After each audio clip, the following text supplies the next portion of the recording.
بسم اللہ۔ یہ لگانے کی ضرورت ہے؟ اچھا یہ لگانا ہے۔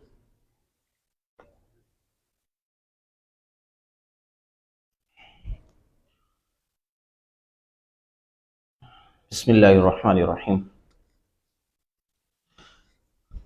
الحمد للہ عز واقتدر، لا محید عنہ ولا مفر، الملک ملکہ والخلق خلقہ والامر امرہ، واشہد ان لا الہ الا اللہ وحدہ واشہد ان محمدا عبدہ ورسولہ، اما بعد۔ میں سب سے پہلے اللہ تبارک و تعالیٰ کا شکر ادا کروں گا کہ اللہ تبارک و تعالیٰ نے مجھے اور آپ کو یہ توفیق عطا کی کہ آج ہم جو ہے ایک علمی بنیاد پر اور اعتقادی بنیاد پر یہاں جمع ہوئے ہیں اور بعض عنوانات اور بعض مضامین کا جو ہے وہ مذاکرہ کر رہے ہیں۔ اللہ تعالیٰ کا جتنا شکر ادا کریں وہ کم ہے۔ اس کے بعد میں جامعۃ الشیخ یحییٰ مدنی کے ذمہ دار حضرات اور خاص طور پہ مولانا عبداللہ عمر صاحب کا دل کی گہرائیوں سے شکریہ ادا کروں گا کہ انہوں نے مجھے یہ موقع دیا کہ میں آپ حضرات کے سامنے کچھ گزارشات جو ہے وہ رکھ سکوں۔ اللہ تعالیٰ سے دعا ہے کہ اللہ تعالیٰ حق اور سچ درست انداز سے اور بہتر طریقے سے آپ کے سامنے رکھنے کی توفیق عطا فرمائے۔ ہمارا جو بنیادی عنوان ہے وہ علم کلام کے اہم مباحث۔ سب سے پہلی بات یہ ہے کہ علم کلام کیا ہے۔ علم کلام کی تعریف، موضوع، غرض، غایہ، یہ ایک طویل مباحث ہیں، لیکن بنیادی طور پہ علم کلام ہے کیا؟ اگر آپ بہت سادہ سے اور آسان الفاظ میں یہ کہیں کہ علم کلام کیا ہے، تو علم کلام بنیادی طور پہ ایک اینٹی وائرس کا نام ہے۔ آج کی معاصر اصطلاح میں ہم سمجھنے کی کوشش کریں تو علم کلام ایک اینٹی وائرس کا جو ہے وہ نام ہے۔ جیسے کہ آپ میں سے جو حضرات کمپیوٹر سسٹم استعمال کرتے ہیں انہیں اندازہ ہے کہ کمپیوٹر یا سسٹم استعمال کرنے والے حضرات کے لیے ایک بہت بڑا درد سر یہ رہتا ہے کہ اس میں وائرس جو ہے وہ آ جاتے ہیں۔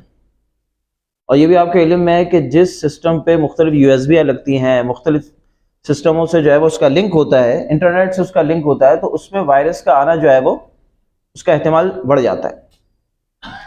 ایسے ہی پہلے زمانے کے اندر افکار و نظریات جو تھے وہ ایک علاقے یا ایک معاشرے سے دوسرے معاشرے یا دوسری جگہ اتنی آسانی سے جو ہے وہ جاتے نہیں تھے، لیکن دنیا کے گلوبل ویلیج بننے کے بعد اور ذرائع ابلاغ کی تیزی کے بعد اور سوشل میڈیا کے آنے کے بعد نظریات اور افکار کا ایک جگہ سے دوسری جگہ پہ منتقل ہونا یہ بہت آسان ہو گیا اور بہت تیز ہو گیا۔ انہی افکار و نظریات میں بعض وہ افکار و نظریات ہیں جن کو ہم گمراہ کن نظریات کہتے ہیں، جن کو ہم فتنے کہتے ہیں، وہ بنیادی طور پہ فکری اور اعتقادی وائرس ہیں۔ ان فکری اور اعتقادی وائرسز سے بچنے کے لیے ہمارے پاس جو ایک اینٹی وائرس ہے وہ علم کلام کی کیا ہے؟ صورت میں ہے۔ اس کو تھوڑا سا ہم اور اگر پھیلا لیں تو آج مختلف علوم و فنون اور بلکہ پورے اسلام کو جو ہے وہ ہدف بنایا جا رہا ہے۔ تو پورے اسلام کے تناظر میں اگر ہم دیکھیں تو ہمارے سامنے ہمارے اسلاف سے جو علوم آئے ہیں ہر ایک کی اپنی افادیت ہے، لیکن اس میں 3 علوم ایسے ہیں کہ جن 3 علوم کو ہم کہہ سکتے ہیں کہ وہ تینوں اینٹی وائرس ہیں، جس میں اصول فقہ، علم کلام جس کو اصول دین کہتے ہیں، اور تیسرے نمبر پہ اصول حدیث۔ یہ اصول ثلاثہ یہ وہ بنیادیں ہیں کہ اگر یہ 3 علوم جمع ہو جائیں کسی کے پاس تو اللہ تعالیٰ کی ذات جو ہے وہ مسبب الاسباب ہے، اللہ تعالیٰ جو چاہے کر سکتے ہیں، لیکن اسباب کے درجے میں وہ شخص ہر طرح کے وائرس اور ہر طرح کی گمراہیوں سے جو ہے وہ نپٹ سکتا ہے اور اس کا جواب دے سکتا ہے اور اسے سمجھ سکتا ہے۔ اس کی تھوڑی سی اور ہم اگر تحلیل کر دیں تو ہمارے سامنے یہ بات آتی ہے کہ جب ہم کسی سے گفتگو کرتے ہیں نا تو بنیادی چیز اس میں دلیل ہوتی ہے۔ اچھا، ہمارے یہاں دلیل 2 طرح کی ہوتی ہے، ایک دلیل نقلی ہوتی ہے، ایک دلیل عقلی ہوتی ہے۔ دلیل نقلی جو ہوتی ہے اس کے پھر 2 پہلو ہیں، ایک اس کا ثبوت ہے اور ایک اس کی دلالت ہے۔ یعنی ایک دلیل نقلی ہو گئی، ایک دلیل عقلی ہو گئی۔ دلیل نقلی میں ہمارے سامنے دو چیزیں ہیں، ایک اس کا ثبوت ہے اور ایک اس کی دلالت ہے۔ جیسے اس کو آپ آسان مثال میں اس طرح سے لے لیں کہ کوئی یہ کہتا ہے کہ حضرت شیخ الاسلام حضرت مفتی تقی عثمانی صاحب دامت برکاتہم عالیہ نے یہ بات فرمائی۔ اب پہلی تو یہ بات ہے کہ ان کا کوئی جملہ نقل کیا جائے گا، آیا واقعتاً انہوں نے وہ بات فرمائی ہے یا نہیں فرمائی ہے؟ کلاس کا ایک بندہ یہ کہہ رہا ہے، پوری کلاس بیٹھی ہوئی، انہوں نے کہا نہیں یہ بات تو کیا ہے، نہیں کہی۔ اور کہنے والا بندہ ایسا ہے کہ جس کے بارے میں معلوم ہے کہ وہ اتنا جو ہے وہ متیقظ نہیں ہے، ایک صورت یہ ہو سکتی ہے، تو اس کا ثبوت ہی جو ہے وہ کمزور انداز سے ہوگا۔ دوسرا یہ ہے کہ پورا مجمع ہے، پوری کلاس ہے، وہ سب کہہ رہے ہیں کہ نہیں حضرت شیخ الاسلام صاحب دامت برکاتہم عالیہ نے یہ بات فرمائی تھی۔ تو جب ایک جمع غفیر جو ہے وہ یہ بات کہہ رہا ہے تو اس کا ثبوت بالکل تیقن کے ساتھ ہو جائے گا۔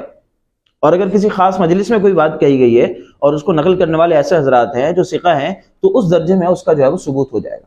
تو پہلی چیز جو ہوتی ہے نقل میں وہ اس کے ثبوت کی ہوتی ہے کہ آیا وہ چیز کہی گئی ہے نہیں کہی گئی ہے۔ دوسری چیز یہ ہوتی ہے کہ اس کی دلالت کیا ہے، اس کا مطلب کیا ہے، اس کا معنی کیا ہے، اس کا مقصود کیا ہے۔ تو اب حضرت کی بات ثابت ہو گئی، لیکن اس حضرت کی اس بات کا مطلب کیا ہے؟ حضرت نے دوسری جگہ تو یہ بات فرمائی ہے، اب ان سب کو دیکھتے ہوئے، الفاظ کو دیکھتے ہوئے، عرف کو دیکھتے ہوئے اور بہت ساری عوامل کو دیکھتے ہوئے اس کی دلالت اور اس کا معنی جو ہے وہ متعین کیا جائے گا۔ لہٰذا ہمارے پاس یہ تو تین علوم ہیں، اس میں اصول حدیث بنیادی طور پہ دلیل نقلی کی جو ثبوت ہے اس سے بحث کرتا ہے۔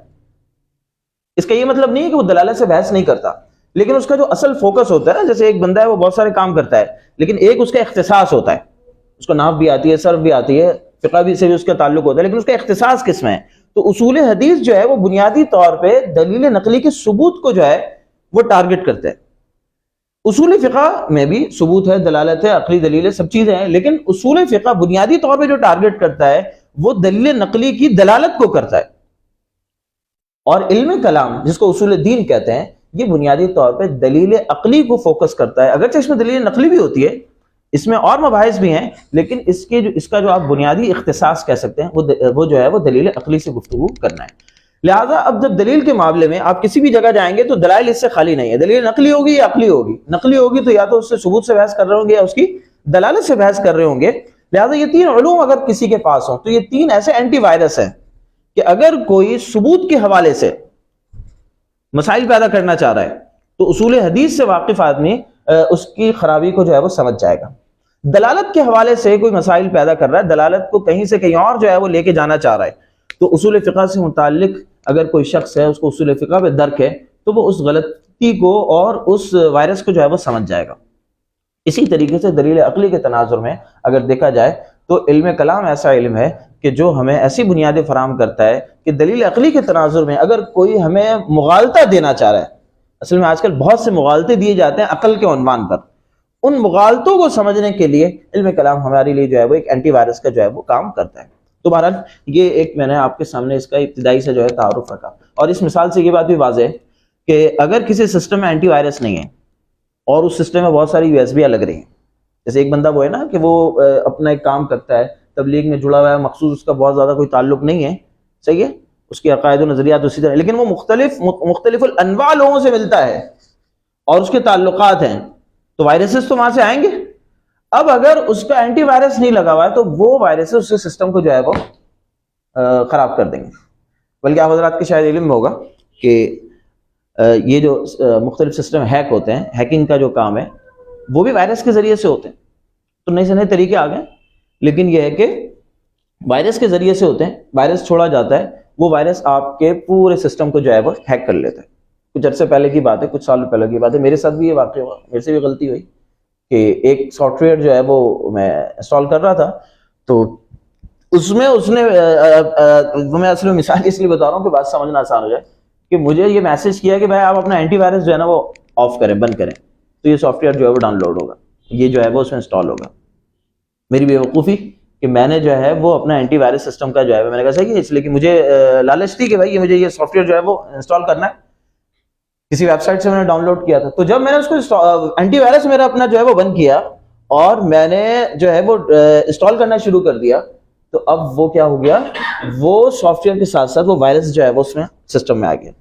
اس کے بعد ایک ایک فائل آپ کی جو ہے وہ سپید ہونا شروع ہو جاتی ہے، جیسے ہم لوگ دفناتے ہیں نا، تو کفن پہنانا شروع کر دیں. سسٹم میں ہر فائل جو ہے وہ کفن پہننا شروع ہو گئی. تو میں کام کر رہا تھا, تھوڑی دیر گزری تو مجھے اندازہ ہو کہ میرے سسٹم کے ساتھ کچھ ہو رہا ہے. 5 منٹ بعد مجھے اندازہ ہو گیا, اس لیے بہت 1 TB کا ڈیٹا تھا, تو 1 TB کے ڈیٹے کو جو ہے وہ دفناتے ہوئے اس کو ٹائم تو لگے گا. جب اوپر کی فائلوں کا مجھے اندازہ ہو گیا تو فوراً اللہ کے کرم میں میرے ذہن نے یہ کام کیا کہ آیا نیٹ کے ذریعے سے ہی ہوگا اور یہ وہیں سے ہے, تو پہلے تو ڈسکنیکٹ کیا جائے اور سسٹم کو بند کیا جائے, اس لیے کہ وہ سی ڈرائیو سے جو ہے وہ جنریٹ ہو رہا ہے, اس کی جو ہے وہ سی ڈرائیو کو اڑایا جائے. بہرحال جتنا جانا تھا چلے گیا, جتنا نہیں جانا تھا وہ بچ گیا. میں بتانا اصل میں یہ چاہ رہا ہوں کہ جو فتنے بھی آتے ہیں نا, جو وائرسز ہیں, وہ سب سے پہلے آپ کا اینٹی وائرس جو ہے وہ بند کرواتے ہیں, اس لیے کہ اینٹی وائرس اگر آپ کا چل رہا ہے تو وہ وائرس آپ کا آ نہیں سکے گا.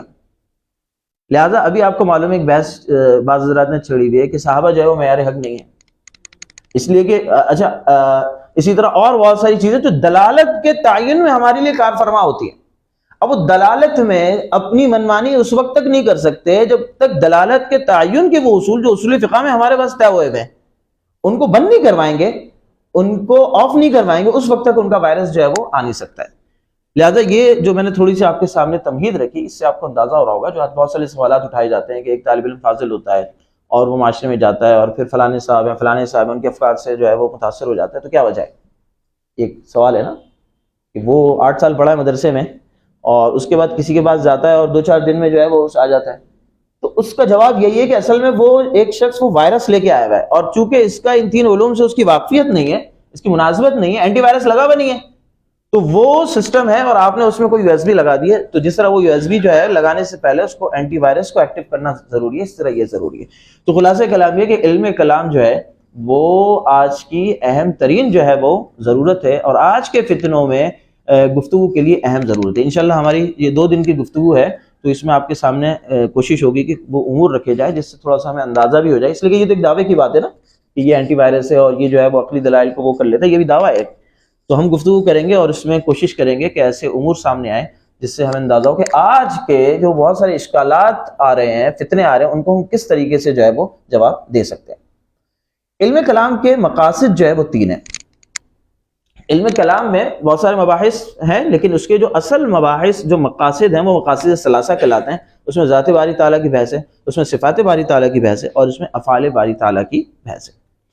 اس کے علاوہ جتنی چیزیں آتی ہیں وہ تمہیداً آتی ہیں یا وہ توابع اور ضمناً آتی ہیں, اصالتاً اس کے علاوہ کوئی بحث جو ہے وہ علم کلام میں جو ہے وہ نہیں آتی. ممکن ہے آپ حضرات کے ذہن میں یقیناً بالکل اشکال آ رہا ہوگا کہ بھائی ایمان مفصل مجمل ہم جو پڑھتے ہیں آمنت باللہ و ملائکتہ و کتبہ و رسلہ والیوم الآخر والقدر خیرہ و شرہ من اللہ تعالی, اب نہ تو یہاں رسالت آئی, ان تینوں چیزوں میں رسالت بھی نہیں ہے, ان میں آخرت بھی نہیں ہے, ان میں تقدیر بھی نہیں ہے, تو یہ بات کیسے کہہ دی گئی؟ اچھا, اس بات کے لیے آپ بہت ساری کتابیں دیکھ سکتے ہیں. امام سنوسی کی کتابیں ہیں, بڑی مشہور کتاب ہے اشارات المرام امام بیاضی کی. میں کتابوں کا حوالہ اس لیے دوں گا تاکہ ایسا نہ ہو کہ آپ یہ سمجھیں کہ یہ باتیں صرف ایک ہوائی آ رہی ہیں.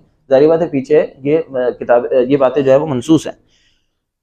تو اگر آپ دیکھ لیں کہ انہوں نے امام ابو حنیفہ رحمۃ اللہ علیہ کی ساری کتابوں کو جمع کیا ہے اور اس سے متن بنایا, اصول المنیفہ زمزم سے چھپا ہوا ہے, اور اس کی شرح خود امام کمال الدین بیاضی, ایک بیزاوی ہیں, بیزاوی کی بات نہیں ہو رہی, امام کمال الدین بیاضی رحمۃ اللہ علیہ, ہنگو میں ایک مدرسہ تھا مولانا امین اوکرزئی صاحب رحمۃ اللہ علیہ کا, ان کے مدرسے میں باقاعدہ یہ کتاب درسن پڑھائی جاتی تھی, ان کے نصاب میں شامل تھی, اور بھی کئی جگہوں پہ شامل رہی. بوسنیا کے بہت بڑے عالم تھے اور 11ویں-10ویں صدی میں یہ گزرے ہیں.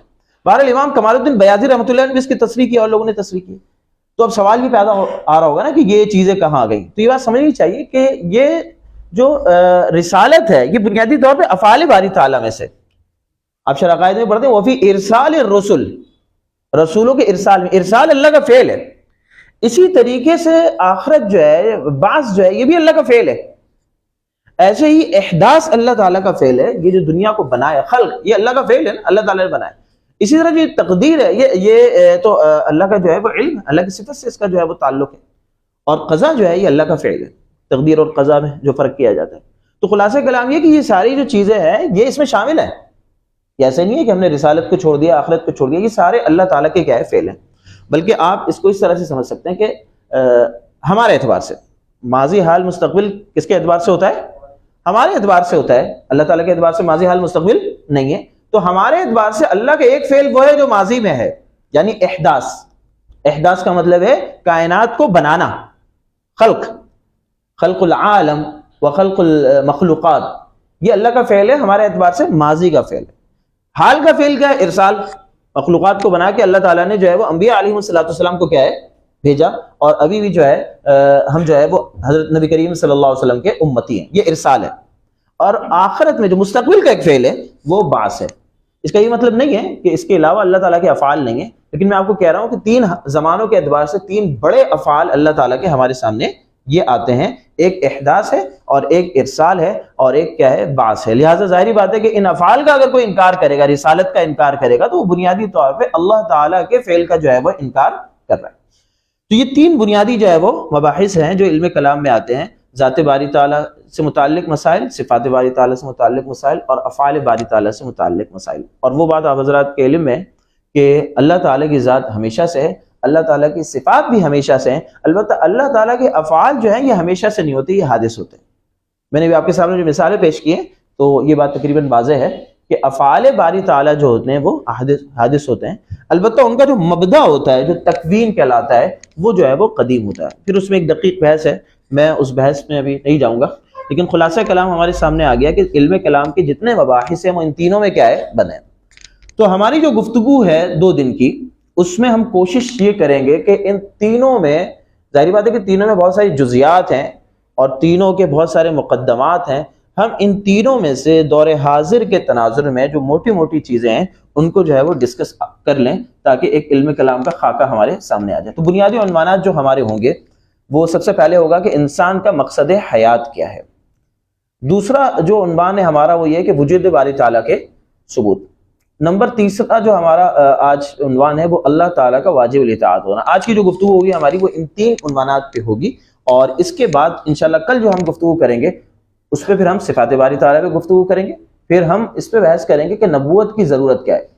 اچھا, میں نے پیچھے گفتگو کر دی تو آپ کو اندازہ ہو رہا ہوگا کہ وجود باری تعالیٰ یا اللہ تعالیٰ کا واجب الاطاعت ہونا یہ ذات باری تعالیٰ کے مباحث سے, صفات باری تعالیٰ کے دوسرے مباحث ہو گئے.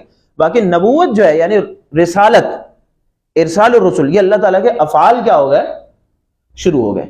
تو اس کے بعد کل ہم جو ڈسکس کریں گے وہ نبوت کی ضرورت کو, نبوت کی علامات کیا ہیں, اور رسول اللہ صلی اللہ علیہ وسلم کی نبوت کا کیا ثبوت ہے, اور آپ صلی اللہ علیہ وسلم کی خاتمیت, خاتم النبیین ہونے کا کیا ثبوت ہے, اور رسول اللہ صلی اللہ علیہ وسلم مطاع مستقل ہیں. یہ بہت اہم بحث ہے آج کے تناظر میں. آج بہت سے حضرات نے رسول اللہ صلی اللہ علیہ وسلم کے مطاع مستقل ہونے کو چیلنج کر دیا, آپ کی حیثیت پوزیشن کو جو ہے وہ متزلزل کرنے کی کوشش کی ہے. تو آپ صلی اللہ علیہ وسلم مطاع مستقل ہے, اس کو ہم ڈسکس کریں گے. اور آپ صلی اللہ علیہ وسلم کے اقوال, افعال اور خاموشی میں اصل جو ہے وہ تشریح ہے. یا یہ بھی ایک بحث ہے جو آج کل کے جدید اعتزال کی طرف سے اٹھائی جائے وہ گئی ہے. اس کو میں وہیں ڈسکس کروں گا, لیکن تھوڑا سا اس کو بتا دوں, یہ آج کا بہت اہم موضوع ہے. آج کا بالکل جس کو کہتے ہیں نا ہاٹ ٹاپک ہے, بہت ہاٹ ٹاپک ہے. اور آج ابھی تک اس پہ جو ہمارے علماء, فقہاء اور محدثین کی نظر ہونی چاہیے وہ نظر بھی اس طرح سے نہیں ہے. اس لیے یہ آپ سمجھیں کہ اگر کوئی نئے موضوع پہ کام کرنا چاہے تو اس موضوع پہ جو ہے وہ کام کر سکتا ہے. یہ بالکل ایک نیا موضوع ہے, اس پہ میدان بڑا وسیع ہے. وہ یہ ہے کہ جیسے پانی کے اندر اصل جو ہے وہ طہارت ہے. یعنی آپ کسی جگہ گئے, ڈرم میں پانی رکھا ہوا ہے, تو اب آپ کو اگر تو آپ کو کوئی دوسری دلیل آ جاتی ہے کہ اس میں نجاست ڈلی ہے تو پھر تو وہ پانی ناپاک سمجھا جائے گا. لیکن اگر کوئی دلیل نہیں ہے تو آپ اصل جو ہے وہ اس میں کیا ہے طہارت ہے, طاہر اور مطہر ہونا ہے. لہٰذا آپ اس سے وضو جو ہے وہ کر لیں گے. اشیاء میں اصل طہارت ہے. تو اچھا, لحوم میں اصل حرمت ہے. یعنی لحم میں جب تک گوشت میں حلت کی دلیل ہمیں پتہ نہ چلے تو ہم اس کو حرام سمجھیں گے. اسی طرح افضا میں آپ کو معلوم ہے اصل جو ہے وہ حرمت ہے, اور ان تمام چیزوں میں اصل جو ہے وہ طہارت. اب سوال یہ ہے کہ آپ صلی اللہ علیہ وسلم کے جو اقوال افعال ہیں اس میں اصل تشریح ہے یا نہیں ہے. یعنی آپ نے جو قول فرمایا ہے, اب اس کے بعد ایک اور چیز کی ضرورت ہوگی. جیسے گوشت میں ہے نا کہ گوشت گائے کا تو حلال ہے, لیکن اب وہ اصل اس میں حرمت ہے, اس میں وہ حلت کی شرائط پائی جائیں گی تو ہم گوشت کھائیں گے کہ ذبیحہ ہوا ہے اور 3 رگیں 4 رگیں کٹی ہیں اور بسم اللہ پڑھا گیا, اس کا تیقن ہوگا تو پھر وہ حلال ہوگا. یعنی صرف گائے کے حلال ہونے سے معاملہ حل نہیں ہوا, آگے اس کی اصل جو کہ حرمت ہے تو اب حلت کے لیے شرائط کی ضرورت ہوگی. لہذا آپ صلی اللہ علیہ وسلم کے اقوال و افعال میں جب آپ نے کوئی قول فرما دیا تو کیا یہ کافی ہے؟ شریعت کے ثبوت کے لیے، یا اب آپ قول کے بعد کہیں بھی، بتائیں بھی کہ یہ میں شریعت بتا رہا ہوں؟ تو بعض حضرات نے ایسی احمقانہ بات کر دی جو تقریباً 1300-1400 صدی کے اجماع کے خلاف ہے۔ اجماع کے کیا ہے؟ خلاف ہے کہ اور اس کی بہت واضح سی بات یہ ہے کہ جو آپ صلی اللہ علیہ وسلم کا سکوت ہے اس کو بھی فقہا نے اور محدثین نے بالاجماع سنت جو ہے وہ قرار دیا ہے، اور اس سے سنیت کو کیا کیا ہے؟ ثابت کیا ہے۔ اس پہ 1300-1400 صحیح کے جو ہے وہ فقہا اور محدثین کا کیا اتفاق ہے۔ اگر تصریح ضروری ہے تو پھر سکوت تو، یعنی آپ صلی اللہ علیہ وسلم نے کوئی کام آپ کے سامنے ہو رہا ہے، آپ خاموش رہ رہے ہیں، تو اس سے شریعت ثابت کیا ہے؟ نہیں ہوگی جب تک آپ زبان سے کہیں گے نہیں۔ تو اس سے آپ کو اندازہ ہوگا کہ اس سے آپ صلی اللہ علیہ وسلم کے افعال بھی نکل گئے شریعت سے، آپ کا سکوت بھی نکل گیا، اور آپ کے اقوال میں بھی بہت کم اقوال کیا ہے؟ رہ گئے۔ تو اب آپ بتائیں کہ حدیث اور سنت رہ کے آ گئی، لہٰذا یہ انکار حدیث کا بہت ہی نیا جو ہے وہ جدید طریقہ ہے۔ مختلف جدید طریقے آتے ہیں نا، انکار حدیث میں بھی ہر کچھ 10-15 سال بعد ایک نیا ورژن آتا ہے، یعنی پہلے ڈائریکٹلی انکار ہوا، پتہ چلا وہ نہیں چلا، دوسرا انہوں نے ایک نیا ورژن لے کے آیا، پھر ایک اور لے کے آیا، پھر ایک اور لے کے آیا۔ اسی طرح ہر دوسرا منکرین حدیث جو آتا ہے وہ پہلے والوں سے سیکھ کر ایک نیا ورژن لاتا ہے۔ تو یہ اب ایک نیا ورژن آیا انکار حدیث کا، جس پہ جو ہے وہ گفتگو کی بہرحال کیا ہے ضرورت ہے۔ میں نے آپ کو بتایا کہ دلائل اس پہ بھرے پڑے ہیں، جس سے یہ بات واضح ہے کہ ما ينطق عن الهوى ان هو الا وحی یوحى، اور بہت سارے دلائل ہیں۔ انشاءاللہ اس پہ جب گفتگو ہوتی ہے تو میں اس پہ دلائل ذکر کرتا ہوں، تو اس کو ہم دیکھیں گے۔ اور آخری بات یہ ہے کہ رسول اللہ صلی اللہ علیہ وسلم کے اتباع میں نجات کیا ہے؟ منحصر ہے۔ تو یہ ہمارے 2 دن کے جو ہے وہ ٹاپکس ہیں، اس میں ابتدائی 3 کو انشاءاللہ ہم آج دیکھیں گے، باقی والے جو ہیں اس میں کچھ میں تفصیل ہے، باقی میں اتنی زیادہ تفصیل نہیں ہے۔ بعض ٹاپک ایسے ہیں کہ ایک پہ گفتگو ہوگی تو وہ 2-3 انشاءاللہ کور ہو جائیں گے۔ یہ بات اس لیے کہہ رہا ہوں کہ آپ حضرات پریشان نہ ہو جائیں کہ آج صرف 3 ہوں گے اور اتنے سارے کیسے کور ہوں گے، تو انشاءاللہ کور ہو جائیں گے۔ ابتدائی 3 جو ٹاپک ہیں وہ بہت اہم ہے، تو انشاءاللہ کوشش ہوگی کہ ان کو ہم ذرا تفصیل سے دیکھ لیں۔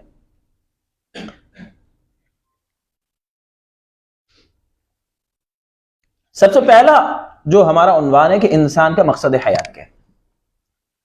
اصل میں اس کو اس طرح سے بھی آپ سوال اٹھا سکتے ہیں کہ ایک ہے ماضی انسان کا، ایک حال، ایک مستقبل، 3 چیزیں ہیں نا، 3 زمانے۔ اب یہ تینوں سوال جو ہے تینوں اہم ہے اپنی جگہ۔ انسان کا ماضی کیا ہے، یعنی انسان کہاں سے آیا ہے؟ اللہ تعالیٰ نے بتا دیا وَإِذْ قَالَ رَبُّكَ لِلْمَلَائِكَةِ إِنِّي جَاعِلٌ فِي الْأَرْضِ خلیفہ۔ اسلام نے بالکل کلیئر کر دیا ماضی کو، اور بہت اچھا کلیئر کیا نا، کہ مطلب ایک شرف کے ساتھ۔ اچھا، اسلام کے مقابلے میں اس وقت جو تہذیب ہے، جو آپ کو معلوم ہے انسانیت پرستی کی، یہ تو شاید آپ حضرات نے ابھی تک جو لیکچرز ہوئے اس سے آپ کو اندازہ ہو گیا ہوگا کہ جتنے بھی ازمز ہیں، فیمنزم اور پھر جو ہے سیکولرزم اور لبرلزم اور فلانزم ڈھکانے دماغ ازم، یہ سارے کے سارے جو ہے انسانیت پرستی کے گرد کیا ہے؟ گھوم رہے ہیں۔ ان کا کلمہ لا الہ الا انسان، لا الہ الا انسان، اور ہمارا کلمہ لا الہ الا اللہ، یہ اس پہ بہت ڈسکس تفصیل سے بحث ہو سکتی ہے، اور اس میں بہت آپ اگر ان کے ڈھانچے کو دیکھیں تو اندازہ ہو جائے گا کہ کیا ہے۔ اچھا، یہ بات یاد رکھیے گا کہ یہ جو نئی تہذیب ہے نا، اس کا جو سب سے یہ کہتے ہیں نا، کسی چیز کا سرا بندہ پکڑ لے نا تو وہ اگر کھل جائے تو وہ پورا پھر کیا ہے؟ کھلتا رہتا ہے۔ نئی تہذیب کا جو بنیادی سرا ہے، جس کو اگر کوئی پکڑ لے، وہ ہے ان کا خداع اور دھوکہ۔ یعنی اور یہ میں 3 اینٹی وائرس جو آپ کو بتا رہا ہوں نا، اسی سے وہ قوت انسان میں حاصل ہے کہ اگر وہ یہ پکڑ لے نا، یہ پوری نئی تہذیب دھوکے پہ مبنی ہے، خداع۔ ان کی ہر چیز میں دھوکہ، جھوٹ بولا ہے انہوں نے ہمارے ساتھ، کتنے جھوٹ بولے ہیں۔ کوئی ایک جھوٹ اگر بندہ پکڑ لے اور اس کو ایک سلسلہ پتہ چل جائے تو اس کو اندازہ ہوگا کہ کس طریقے سے یہ پوری تہذیب کس دھوکے پہ کھڑی ہوئی۔ یعنی جو باتیں انہوں نے ہمیں کہی ہیں نا کہ یہ باتیں آپ کی غلط ہیں، یہ تو ہونا نہیں چاہیے، وہ ساری چیزیں یہ مانتے ہیں۔ ان کے اپنے عقائد ہیں، یعنی قطعیات ہیں، جس میں یہ شک کرنے کی اجازت نہیں دیتے۔ ویسے آپ کو یہ کہیں کہ ہر چیز میں شک کریں، ہر چیز میں کیا کریں؟ اچھا، اب ہمارے لوگ بھولے والے ہر چیز میں شک کریں۔ بھائی قطعی الگ ہوتا ہے، ظنی الگ ہوتا ہے۔ ظنی مجتہد ہی ہوتا ہے، اس میں اجتہاد ہو سکتا ہے، ہر چیز میں اجتہاد کریں، اپنے ہر چیز میں اجتہاد نہیں کریں گے۔ جو ان کے قطعیات ہیں اس کے قریب بھی آپ جائیں گے تو آپ کو کرنٹ لگے گا۔ اسی طریقے سے ان کے معجزات کا تصور موجود ہے، ان کا جہاد ہے، اقدامی بھی اور دفاعی بھی ہے۔ یہ آپ دیکھ رہے ہیں کیا ہو رہا ہے، یہ ان کی اصطلاح کے اعتبار سے، میں اپنی اصطلاح پہ نہیں کر رہا، اس کو غلط نہیں سمجھیے گا آپ کہ یہ میں کیا بات کر رہا ہوں۔ یعنی یہ پورا مذہب ہے، اس مذہب میں اپنے نظریات ہیں، ان کے ضروریات دین ہے۔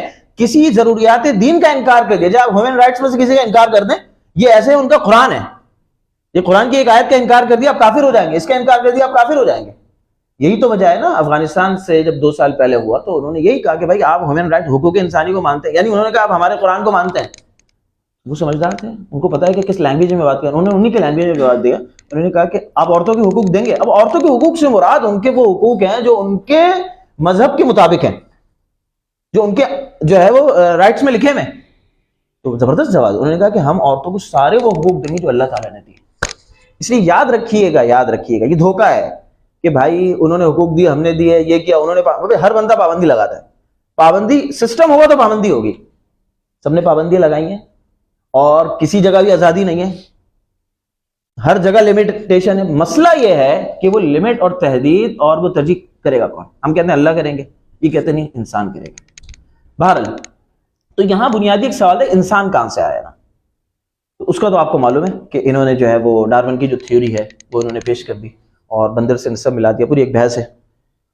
تو اب وہ انسان کے کیا اعزاز سے میل کھا رہی ہے نہیں کھا رہی ہے ایک بحث ہے. بہرحال وہ ماضی ہے اور ایک مستقبل ہے. اسلام نے مستقبل بھی بتایا ہے، آخرت ہے، اور آخرت میں جنت میں جائے گا، جہنم میں جائے گا، شفاعت ہوگی، پورا. یعنی آپ سمجھو کتنے آگے تک کو جو بتایا ہے کہ کوئی یہ کہے کہ ہمیں بتایا، وہ بالکل آخری تک کی، یہاں تک کہ جو آخری جہنمی جہنم سے نکلے گا اس کا بھی بتایا ہے صحیح بخاری میں. وہ پوری حدیث ہے، وہ نکلے گا، اس کو اللہ تعالیٰ فرمائیں گے کہ جو ہے وہ جنت میں جاؤ، کہے گا ان الجنۃ پھر وہ آئے گا، پھر اس کو جو ہے وہ 10 گنا بڑی جنت دی. یعنی یہ لاسٹ مطلب بالکل آخری کھلاڑی ہے نا. وہ جیسے جب افغانستان سے اور نکلتے ہیں نا تو آخری فوجی جو نکلتا ہے اس کو دکھاتے ہیں نا، اس کی بڑی تصویریں وغیرہ وائرل ہوتی ہیں کہ یار یہ آخری آ رہا ہے. تو مطلب اس کا مطلب ہے کہ افغانستان سے امریکہ کیا ہے نکل گیا، ویتنام سے نکل گیا. تو وہ جہنم سے بھی وہ جو آخری نکلے گا اس تک کو بتایا ہے. اب بتاؤ کہ مستقبل کو کتنا اس طرح کلیئر مستقبل کو کس نے بیان کیا ہے؟ کسی فلسفے میں، کسی ثقافت میں، اور کسی جو ہے وہ سائنس کے اندر. بہرحال میں کہنا چاہ رہا ہوں انسان کے حوالے سے 2 سوال. انسان کا ماضی کیا ہے، انسان کا مستقبل کیا ہے. یہ دونوں سوال اسلام نے حل کیے ہیں. اور یہ جو دوسری تہذیب کھڑی ہوئی ہے اس کے پاس اس کے کوئی واضح جوابات کیا ہے نہیں ہے، خود اپنے اصولوں پہ کوئی جوابات نہیں ہے. اس سے اندازہ ہو رہا ہے کہ ان کے اصول جس طرح کھڑے ہوئے ہیں وہ انسانیت کے مسائل کو حل نہیں کر سکتے مکمل. اچھا اب حال، اصل بحث حال کی ہے، یعنی انسان کا مقصد حیات کیا ہے، انسان کا یہ جو حال ہے اس کا جو ہے وہ مقصد کیا ہے. اس کو بہت سے حضرات نے سمجھانے کی کوشش کی. اس کو سمجھنے کے لیے سب سے پہلی بات یہ ہے کہ دنیا میں جو بہت ساری مخلوقات ہیں ان کو اگر ہم دیکھیں تو ہر ایک کا کوئی فائدہ ہے. کان کا ایک مقصد ہے، ناک کا ایک مقصد ہے، ناک سے آپ جو ہے وہ سونگھتے ہیں، زبان سے آپ چکھتے ہیں. اچھا آپ کائنات کی اور چیزوں کو دیکھیں تو زمین جو ہے وہ انسان کے لیے، سورج انسان کے لیے ہے، ہوا انسان کے لیے. اچھا انسان کے لیے ایسے ہے کہ اگر آپ اس میں سے کسی بھی چیز کو اگر مائنس کر دیں تو انسان مائنس ہو جائے گا. آپ تھوڑی دیر فرض کر لیں کہ زمین نہیں ہے، انسان کہاں جائے گا؟ انسان کی زندگی مائنس. آپ فرض کر لیں کہ ہوا نہیں ہے دنیا میں، انسان مائنس ہو گیا. آپ فرض کر لیں کہ دنیا میں ایک قطرہ پانی نہیں ہے، انسان گیا. آپ فرض کر لیں کہ سورج نہیں ہے، سورج کو مائنس کر دیں تو انسان رہ سکے گا؟ بہت مشکل ہے. کیسے رہے گا؟ تو ان میں سے کسی کو مائنس کر دے نا تو انسان مائنس ہو جائے گا، یہ انسان کی زندگی بہت دشوار ہو جائے گی. پتہ چلا کہ یہ سب کے سب ان کا فائدہ کیا ہے؟ انسان. یعنی یہ سب چیزیں انسان کے لیے. اور قرآن میں متاع لکم ولانعامکم. اب سوال یہ ہے کہ انسان کس کے لیے؟ انسان ان کے لیے ہے. تو انسان کو آپ مائنس کر دیں، ان میں سے کوئی چیز مائنس نہیں ہوگی، بلکہ یہ چیزیں خوش و خرم ہو جائیں گی. آپ کسی بر اعظم تھے، وہاں انسان نہیں تھا، زمین وہاں پہ بھی تھی، جنگلات بھی تھے، سورج بھی تھا، بلکہ زیادہ اچھے تھے وہاں حیوانات وغیرہ. اور جب سے انسان جہاں گیا ہے وہاں پہ انسان نے تخریب کاری شروع کر دی. تو انسان کا فائدہ تو ان میں سے کسی چیز کو نہیں ہے. تو اب سوال یہ ہے کہ انسان ہے کس کے لیے؟ انسان کا مقصد کیا ہے؟ یعنی پہلے بات یہ کلیئر ہو گئی کہ یہ ساری مخلوقات انسان کے لیے ہیں، لیکن انسان ان کے لیے نہیں ہو سکتا. اس کی وجہ یہ ہے کہ ان کی زندگی یعنی ان کی حیات کا انسان سے کوئی خاص ربط اور تعلق نہیں ہے، بلکہ انسان کے ہونے سے ان کے لیے مسائل پیدا ہو جاتے ہیں. تو اب 2 صورتیں، ایک یہ ہے کہ انسان جو ہے وہ بس ویسے ہی ہے، کسی کے لیے نہیں، فضول ہے، انسان کا فائدہ کسی کو نہیں. اور دوسرا یہ ہے کہ انسان جو ہے وہ اس کے خالق یعنی اللہ تعالیٰ کے لیے. اب اگر یہ 2 آپشن رہ گئے، اگر اس آپشن کو ہم لے لیں کہ انسان کسی کے لیے نہیں ہے، تو اب سوال خود انسان کے حوالے سے اٹھے گا، یعنی انسان کو دیکھیں، اور انسان کا جو خالق ہے اس کے حوالے سے بھی اٹھے گا. کیسے؟ اس کو ذرا مثال سے سمجھ لیں. دیکھیں یہ ڈیسک آپ کی رکھی ہوئی ہیں، ایک ڈیسک بالکل شاندار ہے، زبردست ہے، دوسری ڈیسک ٹوٹی ہوئی ہے اور خراب ہے. اب جو ٹوٹی ہوئی ڈیسک ہے نا، یہاں کی مینجمنٹ یہ بتا رہی ہے کہ یہ ڈیسک یہاں لگے گی، یعنی اس سے ہم اس کو استعمال کریں گے، اس کا یہ فائدہ ہے. یہ والی بالکل صحیح ہے لیکن اس کو استعمال نہیں کریں گے. تو پہلا سوال تو اس کی ذات اٹھائے گی کہ یار میں جب صحیح ہوں تو مجھے کیوں نہیں استعمال کر رہے، جبکہ یہاں ٹوٹی والی کو استعمال کیا جا رہا ہے. تو پہلا تو اس کی ذات سوال اٹھائے گی. دوسرا سوال اس مینجمنٹ میں ہوگا کہ یہ مینجمنٹ مس مینجمنٹ ہے نا، یہ تو کہ بھائی جو صحیح چیز ہے، صحیح اسپیکر ہے وہ رکھا ہوا ہے، کہہ رہے نہیں اس سے کوئی کام نہیں لیں گے، اور جو محاضرہ ہو رہا ہے یا بیان ہو رہا ہے وہ خراب والا جو ہے وہ استعمال کریں گے. بھائی جب خراب والا استعمال ہو رہا ہے تو صحیح والا تو بطریقہ والا کیا ہے؟ لہذا کائنات کی تمام چیزوں سے انسان کا تقابل اگر کریں تو انسان سب سے اعلیٰ اور عرفہ ہے. یہ ایک الگ بحث ہے، لیکن یہ تقریباً بدیہیات اور مسلمات میں سے. اس میں اگر اب کوئی اشکال کرے، کوئی انسان کو حیوان کے درجے پہ لانا چاہے تو وہ الگ بات ہے، ورنہ انسان کی عقل اور انسان کی جو دیگر صلاحیتیں وہ اس بات پہ شاہد ہیں کہ انسان جو ہے وہ ان تمام مخلوقات میں کیا ہے؟ اعلیٰ ہے. تو انسان کی مثال ایسے ہوگی، وہ اسپیکر جو بالکل صحیح ہے، اور دوسری جو چیزیں ان کی مثال ایسے ہو گئی جو یعنی اس سے کم درجے کی ہیں. تو کم درجے کی چیز استعمال ہو رہی ہے اور صحیح والی کیا ہے؟ استعمال نہیں ہو رہی. تو اگر آپ کہیں کہ انسان کی زندگی کا کوئی مقصد نہیں ہے، تو یہ سوال خود انسان کی ذات سے پیدا ہو رہا ہے کہ نہیں ایسا نہیں ہو سکتا. اور جو اس کا خالق ہے اس کے حوالے سے سوال پیدا ہوگا کہ کیا وہ خالق نعوذ باللہ من ذالک کیا عام انسان سے بھی نیچے ہو گیا ہے عقل میں؟ تو لازمی سی بات ہے کہ تیسرا جو آپشن رہ جاتا ہے کہ یہ انسان جو ہے یہ اپنے خالق کے لیے. لہذا پتہ چلا کہ انسان کی زندگی کا مقصد حیات جو ہے وہ اطاعت خداوندی ہے.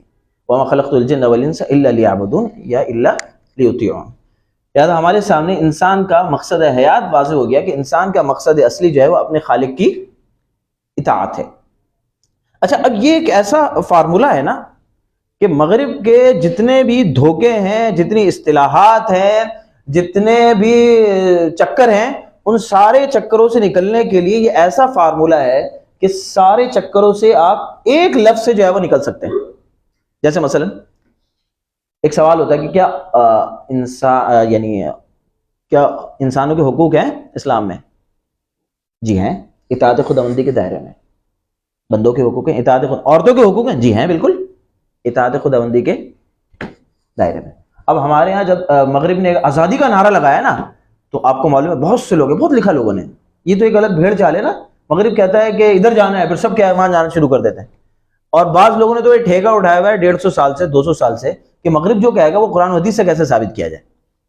تو اس پہ آپ کو معلوم ہے پورے مضامین لکھے گئے ہیں کہ اسلام میں آزادی کا تصور، اسلام میں بھائی حر ہے نا ہم تو یہ تو ہمارا نام اب تو ہے ہی نہیں، حر ہے. اب کتنے بے وقوف ہیں کہ یہ حر جو تھا یہ تو عبد کے مقابلے میں تھا نا، یعنی وہ عبد الانسان ہے، اور یہ جو حر ہے یہ کسی انسان کا بندہ نہیں ہے، باقی یہ اللہ کا بندہ تو ہے. حر کا یہ مطلب تھوڑی تھا کہ وہ اللہ کا بندہ بھی نہیں ہے. ایاک نعبد و ایاک نستعین، عبدہ و رسولہ، ہر جگہ پہلے عبد ہے پھر کیا ہے، پورا ایک فلسفہ ہے آپ کے علم میں. تو خلاصہ کلام یہ ہے کہ آزادی ہے اسلام میں؟ جی بالکل ہے، اطاعت خداوندی کے دائرے میں. عورتوں کے حقوق ہیں، اطاعت. یہ نا جانوروں کے حقوق ہے، اس پہ اشکال ہو جاتا ہے نا کہ جانوروں کے حقوق ہے تو آپ گائے کو ذبح کیوں کر رہے ہیں، اس طرح کے اشکالات، یہ بہت سارے اشکالات. تو یہ میں کہہ رہا ہوں کہ ایسا ایک فارمولہ اور فریم ہے جس میں یہ بہت سارے اشکالات جو ہے وہ ایک ساتھ ہو جاتے ہیں کہ بھئی آپ جانور کیوں؟ بھائی جانوروں کے حقوق ہے، اطاعت خداوندی کے دائرے میں ہے. جب اللہ تعالیٰ نے اجازت دے دی تو اطاعت خداوندی کے دائرے میں اس کے استعمال کرنے کی اجازت ہو گئی، کوئی مسئلہ نہیں ہے. لہذا سب اصولوں کے اوپر انسان کا جب مقصد حیات واضح ہو گیا تو ساری چیزیں واضح ہو گئی. اس کو ایک مثال سے بڑا پیارا سمجھا ہے. بعض لوگ کہتے ہیں نا اسلام میں بہت زیادہ جو ہے وہ تنگی ہے، یہ ہے. تو کہتے ہیں فٹ بال کا میچ ہو رہا تھا، فٹ بال تو جانتے ہوں گے نا آپ لوگ.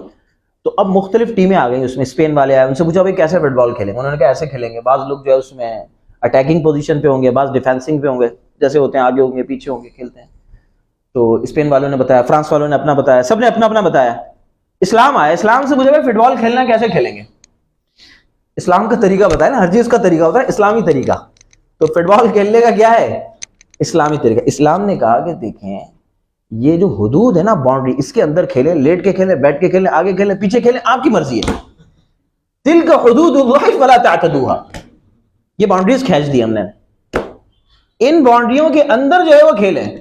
اور دوسری آیت میں تلک حدود فلا تقربوا، باؤنڈری کے قریب جائیں گے بھی تو جو ہے وہ کراس کرنے کا کیا ہو جاتا ہے، خدشہ ہو جاتا ہے. لہٰذا یہ جو اطاعت خداوندی ہے یہ وہ باؤنڈری ہے. اچھا یہ بات یاد رکھیے گا. اب یہ کہیں گے نہیں اسلام میں تنگی ہے، باؤنڈریاں کھینچ دیا آپ نے.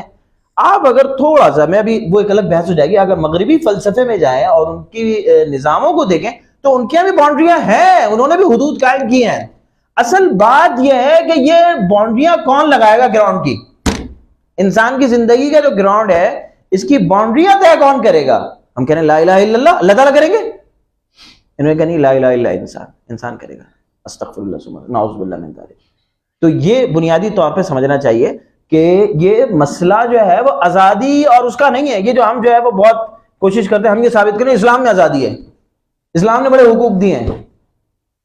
یہ ایک مطلب ایک وقتی جو ہے وہ گفتگو چل رہی ہوتی ہے. بات یہ ہے کہ ہم نے بھی حقوق دیے، آپ نے بھی دیے، ہم نے بھی پابندی لگائی، آپ نے بھی لگائی ہیں. مسئلہ یہ ہے کہ وہ جو تعیین اور ترجیح ہے اس کی بنیاد کیا ہوگی. اسی سے ایک اور نقطہ یاد آ گیا، اس کا اس سے تعلق تو نہیں لیکن بہرحال سمجھنے کی، کہ ہر جگہ جو مسئلہ ہوتا ہے نا وہ تعیین اور ترجیح کا ہوتا ہے اور کسی چیز کا نہیں ہوتا. اصل جو مسئلہ ہے نا وہ یعنی جیسے یہ اطاعت خداوندی کا جو قاعدہ ہے نا، یہ ایسا ہے کہ آپ بہت ساری چیزوں کو پکڑ لے گا. اسی طریقے سے ایک اور چیز بہت اہم ہے، وہ یہ ہے کہ مسئلہ اصل میں تعیین اور ترجیح کا ہوتا ہے. جیسے ایک مثال سمجھنے کے لیے کہ مولانا مودودی صاحب نے خلافت و ملوکیت کتابیں لکھی ہیں اور اس میں پھر جو ہے وہ صحابہ کے حوالے سے بہت ساری گفتگو کی، تو پھر بہت سے حضرات نے ان کے حوالے سے جو ہے وہ لکھا بھی. تو جو لکھا تو ان کی طرف سے ایک بات یہ کہی گئی کہ دیکھیں یہ جو باتیں ہیں جو میں نے لکھی ہیں یہ تو میں اپنی طرف سے نہیں لکھی ہے نا، یہ تو تاریخ تبری میں موجود ہے، فلانی تاریخ میں موجود ہے، تو موجود ہے کہ چیزیں، یہ تفاسیر میں باتیں موجود ہیں. تو اگر میں غلط ہوں تو یہ لوگ بھی غلط ہیں. اچھا بات ان کی بڑی یہ جو ہے وہ لاجیکل لگتی ہے کہ بھائی یہ بات تو بالکل صحیح کہہ رہے ہیں. اچھا ایسے ہی ہمارے یہاں نا جو بھی بندہ ایسا کرتا ہے نا کہ کوئی تفسیر سے کوئی بات کوٹ کرتا ہے، تفسیر کبیر میں لکھا ہوا ہے، تفسیر تبری میں لکھا ہے، حوالہ دے دیا، میری بات ختم ہو گئی. تو بات بظاہر اچھی لگتی ہے کہ بھائی یہ جو بات کر رہے ہیں تو مسئلہ ان کا نہیں ہے نا، مسئلہ تو اس کتاب کا ہے. لہذا جو فتویٰ یا جو حکم آپ ان پہ لگا رہے ہیں مولانا مودودی صاحب پہ، تو ان سب پہ لگانا چاہیے. تو یہ بات اس طریقے سے جو ہے کی جاتی. لیکن یہ ایک وہی نقطہ ہے جس کو سمجھنا چاہیے کہ دیکھیں اگر تفسیر تاریخ تبری میں یہ بات لکھی ہوئی تھی تو تاریخ تبری میں اس کے ساتھ اس کے برعکس بات بھی تو لکھی ہوئی تھی. اگر وہاں یہ بات لکھی ہوئی تھی کہ حضرت معاویہ رضی اللہ تعالیٰ عنہ ممبر پہ بیٹھ کے فلانے صحابی کو سب و شتم کرتے تھے، تو اس میں یہ بات بھی تو لکھی ہوئی ہے کہ حضرت علی رضی اللہ تعالیٰ عنہ ممبر پہ بیٹھ کے فلانے صحابی کو جو ہے سب و شتم کرتے تھے. اب مسئلہ کیا ہے؟ مسئلہ آپ کی ترجیح کا ہے کہ آپ نے یہ والی لی ہے، یہ والی کیا ہے نہیں لی. مسئلہ تبری کا نہیں ہے. اس میں کہہ رہا ہوں تعیین اور ترجیح جو ہے کہ چوز کیا کر رہے ہیں آپ، یہ اصل میں جو ہے وہ مسئلہ ہوتا ہے کہ آپ کے مختلف اقوال ہیں.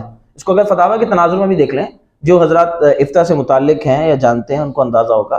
فتاوی شامی آپ اٹھا لیں، اب اس میں ایک مسئلے میں 4 قول ہوں گے. شامی میں لکھا ہوا ہے، اس شامی میں تو 4 باتیں لکھی ہوئی ہیں، آپ نے اس 4 میں سے یہ والی کیوں لی ہے؟ مطلب ترجیح آپ اس کو دے رہے ہیں نا. لہٰذا یہ اب شامی کے کندھے پہ نہیں رکھیں، آپ علامہ شامی رحمۃ اللہ علیہ کے کندھے پہ نہیں رکھیں. دیکھیں جتنی بھی موسع کتابیں ہوتی ہیں نا اس میں مختلف نظریات اور مباحث سے بحث کی جاتی ہے. یہ تو قرآن میں آپ کہیں گے انا ربکم الاعلی بھی تو موجود ہے. تو قرآن نے اس کو یعنی بطور نظریہ نہیں لیا، بطور تربیت کے لیے. تو شامی میں اس طرح ہے، اگر کوئی کہ شامی میں لکھا ہوا ہے تو بھائی علامہ شامی رحمۃ اللہ علیہ نے تو ایک مسئلے میں 4 اقوال لکھے ہیں، آپ اس 4 میں سے فلانا لے رہے ہو، وجہ کیا ہے؟ یہ جب آپ نے ایک کو اٹھا لیا تو اب یہ آپ کا ہو گیا مسئلہ جو ہے وہ ان صاحب کا کیا ہے نہیں رہا. تو بنیادی جو چیز ہوتی ہے وہ تعین اور ترجیح ہوتی ہے. یہیں سے میں اس بات کو بھی ملا دوں کہ ایک اور چیز جو ہمارے یہاں اس کا تعلق کوئی دلالت سے ہے. ہمارے یہاں لوگ اٹھا دیتے ہیں کہ بھائی بعض نے تو یہی اٹھا ہوا ہے کہ صحابہ معیار حق نہیں ہے. اس پہ بھی بعض لوگوں نے پہلے جو ہے وہ ابھی کچھ دن بعد انبیاء علیہ السلام کے حوالے سے بھی جو ہے وہ بہت ساری ان کی پوزیشن، ہر ایک کی پوزیشن کو کیا ہے ہلانے کا کام جو ہے وہ مستقل لوگ کیا ہے کر رہے ہیں.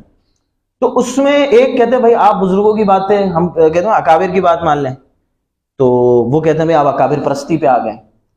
تو اب بظاہر یہ لگتا ہے کہ یہ تو صحیح ہے، کسی کی پرستش تو نہیں ہونی چاہیے، پرستش تو اللہ کی، اور ہم تو لا الہ الا اللہ پڑھ رہے ہیں. تو اب یہ جو بات کہی جاتی ہے کہ بھئی اکابر کو لیں، صحابہ کو لیں، یہ اس کا مقصد کیا ہے؟ تھوڑا سا اصل میں تصور اور نظریہ واضح نہیں ہوتا نا، تو پھر بندہ خود ابہام میں پڑ جاتا ہے. تو یہ بات یاد رکھنی چاہیے کہ جب ہم یہ کہتے ہیں نا. اچھا ایک اور بات ابھی ایک صاحب نے کہی،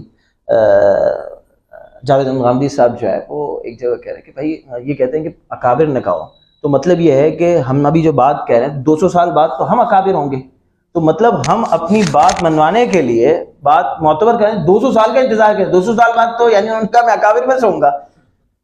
تو یہ بھی ایک بڑا ایک وہ ہے کہ یہ وہ کہتے ہیں یہ بات تو صحیح ہے کہ مطلب یہ پہلے گزرا بس اس کی بات مانیں گے، یہ کون سی لاجک ہے؟ یہ تو کوئی لاجک نہیں ہے. اور نے کہا گویا کہ 200 سال بعد میں بھی تو اکابر میں ہو جاؤں گا، تو مطلب یہ کہ میرے کو اپنی بات اگر منوانی تو 200 سال کا انتظار کروں، کوئی لاجک نہیں ہے. تو یہ بات سمجھنا چاہیے کہ ہمارے یہاں سلف کا جو لفظ آتا ہے نا، بعض مرتبہ نا الفاظ میں اختصار ہوتا ہے اور اس اختصار سے ابہام پیدا ہوتا ہے، اور اس ابہام سے جو نظریہ ہے، کانسیپٹ ہے، وہ دھندلا ہو جاتا ہے. لہذا یہ جو اکابر یا سلف کی بات ہے، سلف سے مراد سلف صالحین ہے.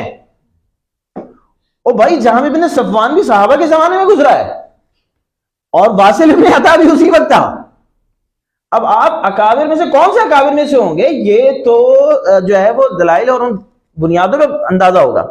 لہذا اکابر سے مراد یہ نہیں ہے کہ جو بھی بندہ 200 سال پہلے گزرا ہے یا 300 سال پہلے گزرا ہے. اس لیے یاد رہے خیر القرون کا مطلب ہی کوئی خاص صدی نہیں ہے، یعنی اس صدی میں جو بندہ گزرا ہوگا وہ سب خیر القرون میں سے ہوں گے، نہیں. تو بہت کلیئر سی بات ہے نا. واصل بن عطا تو کب تھا؟ صحابہ کے زمانے میں تھا. قدریہ کب ہے؟ صحابہ کے زمانے میں. غیلان دمشقی کب ہے؟ جابر بن درہم کب ہے؟ یہ جتنے بھی بڑے بڑے گمراہ کن فرقوں کی بنیاد رکھنے والے ہیں، عبداللہ ابن سبا کب ہے؟ جاد ابن درہم کب ہے؟ غیلان دمشقی کہاں تھا؟ واصل ابن عطا کہاں تھا؟ عامر بن عبید کب تھا؟ یہ سارے کے ساتھ تو پہلی صدی کے لوگ ہیں، صحابہ موجود ہیں اس زمانے میں، خیر القرون کے لوگ ہیں.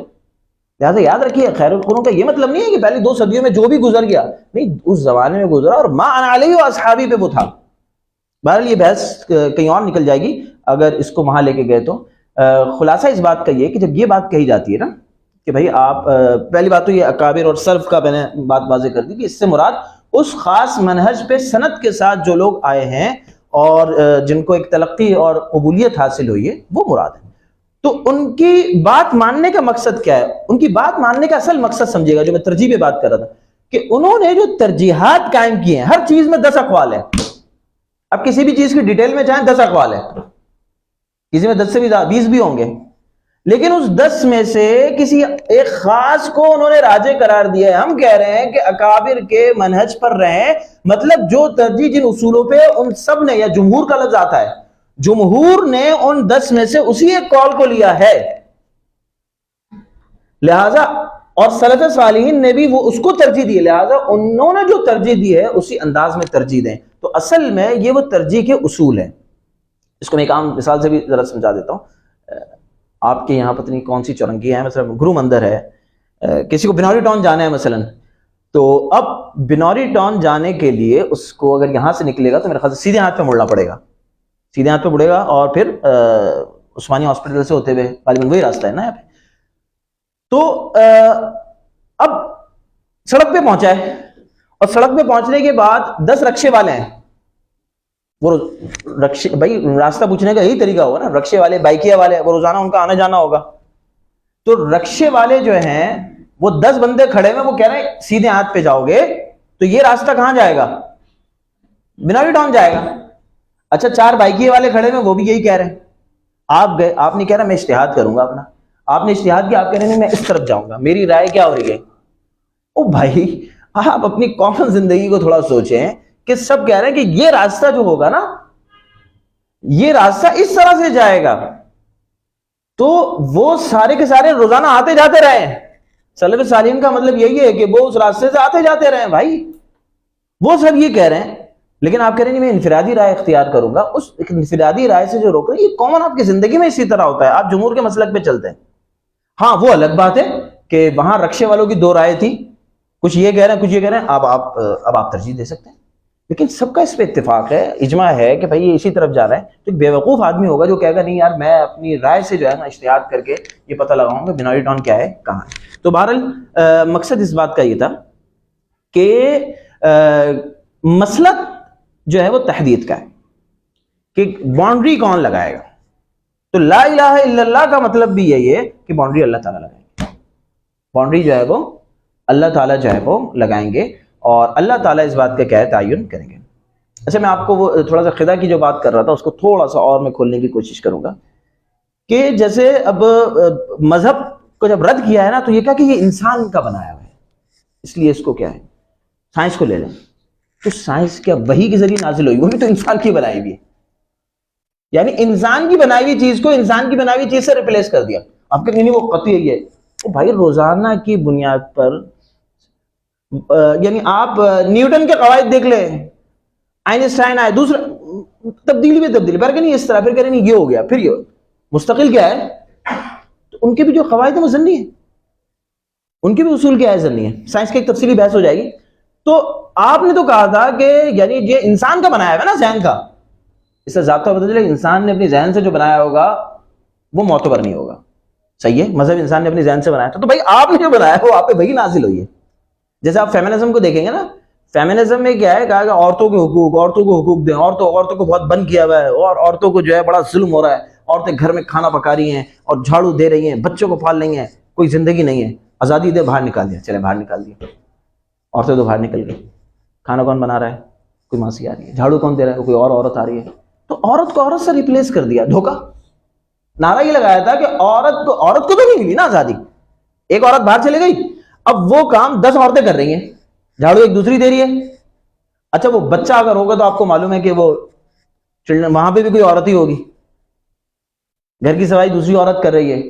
اچھا کھانا جو ہے وہ اب وہ تربیت کرے گی وہ اس طریقے سے. اور پھر آپ کو معلوم ہے کہ زمانہ زورا ماڈرن ہو جائے تو پھر رات کے لیے بھی الگ عورت, وہ الگ ہی سلسلہ چل رہا ہے. یعنی ایک عورت کی جگہ آپ نے 8-10 عورتوں کو ریپلیس کر دیا. نعرہ کیا لگایا تھا؟ عورتوں کو حقوق دیں گے, عورتوں کو آزاد کریں گے. بھائی عورت کو تو آزاد نہیں کیا, عورت کے ساتھ آپ نے اتنی بڑی چیٹنگ کر دی. لہٰذا میں آپ کو کہہ رہا ہوں کہ مغرب کے جو دھوکے ہیں نا, صرف ان دھوکوں کو واضح کریں تو خود بخود بات واضح ہو جاتی ہے کہ وہ جتنا ہم پہ اشکال کر رہے ہیں وہی اشکال ان پہ ہو کہ ہمارے معجزات کر, آپ کے بھی تو معجزات ہیں, ہمارا جہاد, اب آپ کا بھی تو جہاد ہے. آپ نے بھی تو ایٹم بم کے فضائل لکھے ہوئے ہیں نا. وہ کہتے ہیں اسلام جو ہے وہ تلوار سے پھیلا ہے, تو مغربی تہذیب ایٹم بم سے پھیلی ہے, یہی ہے. تو صحیح ہے, ہمارے پاس دلائل موجود ہیں, جوابات موجود ہیں, لیکن میں آپ کو کہہ رہا ہوں کہ ایک بہت بنیادی مدعا یہ ہے کہ یہ جتنی باتیں ہم پہ لاگو کر رہے ہیں ہر چیز میں شک کریں. اپنی بات سے یہ شک سے انہوں نے ماورہ کی بھی. تو بہرحال ہم دوبارہ اس بات پہ آتے ہیں کہ انسان کا جو مقصد حیات ہے وہ اللہ تعالیٰ کی کیا ہے اطاعت. اس سے ساری چیزیں کلیئر ہو جاتی ہیں کہ ساری چیزیں طے کیسے ہوں گی. یعنی وہ جو تحدید کی لائن ہے نا, وہ لائن کون لگائے گا؟ وہ لائن اللہ تبارک و تعالیٰ جو ہے وہ لگائیں گے. اس سے بہت سارے ازمز جو ہے نا وہ سارے حل ہو جاتے ہیں. چونکہ وقت کم ہے میں ہر ایک میں ڈیٹیل میں نہیں جا سکتا, یہ آپ کے سامنے جو ہے وہ مختصر سی یہ بات آ گئی. اب کہہ رہے ہیں کہ دیکھیں انسان کا جب مقصد ہے اطاعت خدا بندی, تو جیسے اب یہ چیزیں پردے ہیں, ان کا مقصد کیا تھا کہ ان کو کھڑکی پہ کیا ہے لگائیں, لیکن ان سے دوسرا کام بھی تو ہو, پوچھا بھی تو بنا سکتے. اگر ان کو فرش پہ پوچھے کی جگہ پہ رکھ دیا جائے, یہ کام تو یہ بھی ہو سکتا ہے ان سے, لیکن کیا کہا جائے گا کہ ان کا مقصد نہیں ہے. یہ ان کا کیا ہے, اس کپڑے کو جلایا بھی جا سکتا ہے, روٹی بھی پکائی جا سکتی ہے, لیکن کہیں گے بھائی روٹی پکانے کے لیے لکڑیاں ہیں نا, یہ اتنے خوبصورت پردے اوپر لگانے تھے, کہاں لگا دیے؟ نیچے پوچھا بنا دیا. انسان کی صورتحال یہ کہ انسان کا مقصد حیات اطاعت خداوندی تھا. جب انسان دوسری چیزوں کو مقصد بنائے گا تو یہ ایسے ہی ہے کہ ایک پردہ جس کا مقصد کچھ اور تھا اس کو جو ہے وہ فرش پہ جو ہے وہ اتنا عالی مقصد تھا, یعنی وہ مخلوق جو ہے وہ خالق کے لیے بنی تھی, باقی دنیا جو ہے متاع لکم ولانعامکم اس کے لیے بنی تھی, لیکن اس نے اوپر اس شرف کو چھوڑ کے نیچے جو ہے وہ پوچھے کی زندگی کو اختیار کرنا پسند کیا ہے. تو یہ انسان کو اطاعت خدا, یعنی یہ جو باؤنڈری کا طے کرنا اللہ کو وہ مان رہا ہے, یہ اس میں اللہ کو کوئی فائدہ نہیں ہے, اس میں انسان کا کیا ہے. یعنی پردے اگر اپنی جگہ پر لگیں گے تو یہ پردے کا وقار ہے. اچھا اب یہاں ایک سوال یہ پیدا ہوتا ہے کہ بھئی آپ نے کہا تھا کہ یہ دنیا جو ہے وہ بندے کے لیے, تو بندے کے فائدے کے لیے تھی, اور بندہ جو ہے وہ اللہ کے لیے, وہ اللہ کے فائدے کے لیے. یعنی بندہ اللہ کی اطاعت کرے گا تو اللہ کو فائدہ ہوگا. تو یہ تو بنیادی عقیدے کے ہی خلاف ہے کہ اللہ تعالیٰ تو مستغنی ہے, اللہ کو کسی کی ضرورت نہیں ہے. آپ جتنی نمازیں پڑھ لیں اللہ کی بڑائی میں کوئی اضافہ نہیں ہونا, اور آپ جتنا کفر کر لیں اللہ کی بڑائی میں کوئی نہ کمی ہونی ہے نہ اضافہ ہونا ہے. اللہ تعالیٰ کو آپ کی کسی چیز کی ضرورت کیا ہے نہیں. تو اس کو سمجھنا چاہیے کہ یہ اس کی مثال جو ہے اطاعت کی ہم جو دیکھتے ہیں یہ ڈاکٹر والی مثال ہے کہ ڈاکٹر مریض کو جب بتاتا ہے کہ بھائی یہ میڈیسن لینی ہے، ان چیزوں سے پرہیز کرنا ہے، یہ چیزیں کھانی ہے، اب آپ کھائیں تو آپ کا فائدہ، نہ کھائیں تو ڈاکٹر کی صحت پہ کوئی فرق کیا ہے نہیں پڑتا. تو اسی طرح ڈاکٹر کی جو اطاعت ہوتی ہے اس میں سراسر مریض، اس لیے کہ پہلے زمانے میں ڈاکٹر فیسیں وغیرہ نہیں لیتے تھے اتنی، اب تو فیس لینی ہے وہ تو لے لی اس نے، آپ گولی کھائیں تو بھی لے لی، نہیں کھائیں تو بھی کیا ہے اس نے جو کرنا تھا وہ کر دیا. گولی کھانے سے یا پرہیز کرنے سے دو ہی چیزیں ہیں نا. دیکھیں اچھا دیکھیں میڈیکل میں حلال حرام کا تصور موجود ہے، جو پرہیز کرنا حرام ہی ہو گیا نا، وہ میڈیکل کے انداز سے حرام ہو گیا، نہیں کھانا ہے وہ. اور شوگر والے نہیں کھا رہے، حرام ہو گئی نا ان کے لیے چینی. تو بھائی کسی چیز سے روکا، دیکھیں تحدید ہو رہی نہیں ہو رہی ہے، لیکن وہ آپ کو نظر آ رہا ہے، دنیا نظر آ رہی ہے، تو آپ جو ہے وہ اس تحدید کو، حرام اور حلال کو کیا ہے طب کی بنیاد پہ مان رہے ہیں. بہرحال خلاصہ اس بات کا یہ کہ اللہ تعالیٰ کی ہم اطاعت جو کرتے ہیں یہ گویا کہ اچھا یہ مثالیں صرف سمجھنے کے لیے بھائی فٹ بال کی، اور یہ آپ ایسا نہ ہو کہ آپ اسلام کو ہی جو ہے وہ، یہ صرف تقریب الفہم کے لیے مثالیں ہیں، ورنہ یہ حقیقت یہ ہے کہ اللہ تعالیٰ کی ذات جو ہے وہ براء البراء ہے. تو بہرحال اللہ تعالیٰ کی جو ہم اطاعت کرتے ہیں اس اطاعت کو گویا کہ اس تناظر میں دیکھنا چاہیے، جیسے کہ ایک مریض جو ہے وہ اطاعت کرتا ہے ڈاکٹر کی، تو اس میں ڈاکٹر کا فائدہ نہیں ہے، اس میں فائدہ کس کا ہے مریض کا ہے. تو شیخ کس وقت روکنا ہے اس کو دیکھ لیتے ہیں. اب یہ ساری چیز آ گئی، گراؤنڈ بھی آ گیا، اطاعت خداوندی، ساری چیزیں طے ہو گئی. اب انسان کامیاب ہونا چاہتا ہے نا، یعنی یہ جو زندگی کا جو مقصد ہے وہ اگر وہ پورا کر لے تو وہ کامیاب ہو جائے گا. اس کامیابی میں رکاوٹ دو چیزیں ہوتی ہیں، ایک غلطی ہے، غلبہ شہوت. غلطی کا مطلب کیا ہے؟ غلطی کا مطلب یہی ہے جو میں نے آپ کو بھی بتایا کہ آپ نے بنوری ٹاؤن اگر جانا ہے، گرو مندر جانا ہے، آپ نے سیدھے ہاتھ پہ مڑنا ہوگا. اگر آپ الٹے ہاتھ پہ مڑ گئے اور آپ وہیں سے کہیں اور نکل گئے تو آپ کہیں اور ہی نکل جائیں گے. وہی سیدھا پل پہ آپ چڑھ گئے اور پھر آپ میرے خیال سے پلوں پہ چڑھتے ہوئے کہیں اور ہی نکلیں گے، کرنگی اور نکل جائیں گے نا. تو راستہ کا غلط پکڑ لیا آپ نے، اور گاڑی جتنی تیزی سے چلا رہے ہیں اتنا زیادہ آپ گمراہ ہوں گے، یعنی تیزی سے جو ہے وہ دوسری طرف آپ جائیں گے. اور دوسری چیز ہے غلبہ شہوت. غلبہ شہوت کی مثال اس طرح سے ہے جیسے کہ آپ یہاں کے روڈ تو بڑے اچھے ہوں گے میرے خیال سے، ورنہ بعض علاقے ہوتے ہیں نا ان کے روڈ کھڈے ہوتے ہیں، پانی بارش ہو گیا پانی بھی جمع ہے، کھڈے بھی ہیں، اسپیڈ بریکر بھی ہیں. اب کیا ہے وہ چلا رہا ہے، اچھا ہوا بھی مخالف چل رہی ہے لیکن راستہ اس نے صحیح پکڑا ہوا ہے. تو شہوت کی مثال ایسے ہی. شہوت سے مراد صرف شرمگاہ کی شہوت نہیں ہے، پیٹ کی شہوت ہے، یہ ساری شہوتیں اس میں آ جاتی ہیں. تو وہ شہوتیں جو ہے وہ اس کو روکتی ہیں اس راہ پہ جانے سے. تو دو مسئلے ہوتے ہیں، یعنی ایک راستہ آپ نے غلط لے لیا، دوسرا کہ راستہ تو صحیح لیا ہے لیکن راستہ جو ہے نا وہ اتحاد ٹاؤن کی طرح کا راستہ ہے، بلدیہ کا راستہ ہے. بلدیہ میں جو ہے وہ جیسے ایک کمرہ ہوتا ہے، اتنے وقفے سے جو ہے نا ایک اسپیڈ بریکر ہوتا ہے. وہ اسپیڈ بریکر بھی ایسا ہوگا، اورنگی کے اسپیڈ بریکر کراچی کے مشہور ترین اسپیڈ بریکر ہیں، وہ پورا ایک جو ہے وہ پہاڑ ہوتا ہے یوں کرتے ہوئے نا. تو اب آپ اس میں گاڑی تیز نہیں چلا سکتے. وہاں ایک مشہور ہے، اللہ تعالیٰ بہتر جانتے ہیں، کہ میں نے پوچھا تو کہہ رہے ہیں ایک بچہ پیدا ہوتا ہے نا تو ایک اسپیڈ بریکر بناتے ہیں. تو کسی زمانے میں وہاں جمعہ پڑھانے کے لیے جاتا تھا تو وہاں اچھا وہاں جو بائک چلا لے گا نا وہ ہر جگہ چلا لے گا، وہاں جو چلا لے گا وہ پھر جو ہے دوسری جگہ چلانا اس کے لیے کیا ہوگا آسان ہوگا. تو راستہ صحیح لیا ہوا ہے، اسپیڈ بریکر ہے، یعنی گھنٹے نہیں 2 گھنٹے میں پہنچ جائے گا.